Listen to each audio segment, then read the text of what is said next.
The Demon is an opera in 3 acts by Russian composer Anton Rubinstein. The work was composed in 1871. The libretto was by Pavel Viskovatov, based on the poem of the same name by Mikhail Lermontov. Background: Lermontov's poem was banned as sacrilegious until 1860. Its popularity and its lurid story made it an excellent candidate for an opera libretto, and Rubinstein himself worked out the scenario from which Viskovatov produced the final text. The opera was premiered at the Mariinsky Theatre, St. Petersburg, on 25 January, OS. 13 January, 1875, conducted by Eduard Napravnik. The stage design was by Mikhail Bocharov, Matvey Shishkov, and Ligorio. The Moscow premiere was in 1879 at the Bolshoi Theatre, conducted by Enrico Bevignani.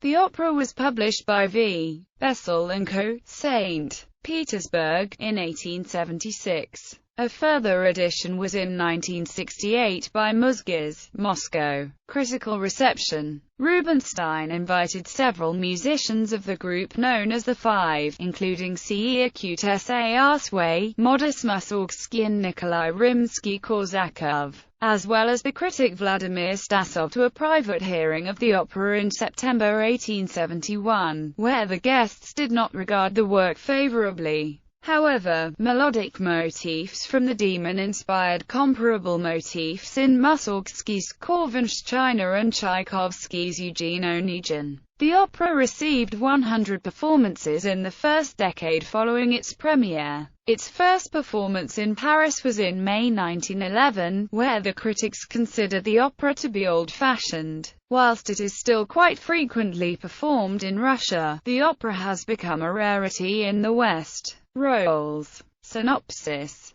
Time: unspecified. Place: Georgia. Act 1, Scene 1, Prologue. During a storm in the Caucasian mountains, a chorus of evil spirits call upon the demon to destroy the beauty of God's creation. The demon sings of his hatred for the universe and rejects an angel's plea for him to reconcile with heaven. Scene 2. Tamara, awaiting her wedding with Prince Synodal, is by a river with her attendants. The demon sees her and falls in love with her. He promises her that all the world will kneel before her if she returns his love. Tamara is fascinated but frightened by him and returns to the castle. Scene 3. Prince Synodal's caravan is making its way to Prince Kudal's court for his marriage to Tamara, but is delayed by a landslide. The demon appears and vows that Prince Synodal will never see Tamara again. The caravan is attacked by Tartars, and Prince Synodal is mortally wounded.